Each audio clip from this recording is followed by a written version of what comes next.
Heather du Plessis-Allan Drive, weekdays from 4 on Newstalk ZB. I'm one of these people who every 4 years vacillates over the value of the Commonwealth Games. Oh, they're outdated, I think, before the competition starts. They're a relic of the past. What's the point in sending our best athletes to a global competition that's missing 130 countries?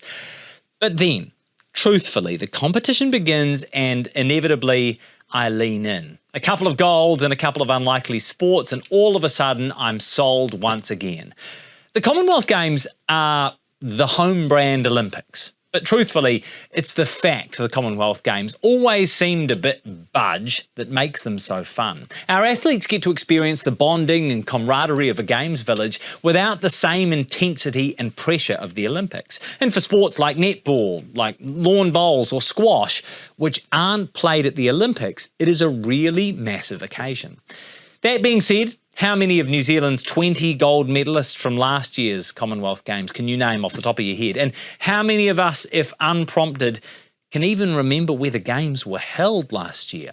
Victoria is right. Hosting the 2026 Commonwealth Games is not worth $6 or $7 billion. It follows in the footsteps of Durban, which pulled out of hosting last year's Games because of financial pressures. In an age where so many different things compete for our attention, justifying the cost of hosting an event like the Com Games is going to get more and more difficult. I suspect it'll get harder and harder for cities to justify all manner of big events, even the Olympics. That leaves two options, I reckon, when it comes to the Commonwealth Games. The first is that you could host the Games in one city every 4 years, London being the obvious choice.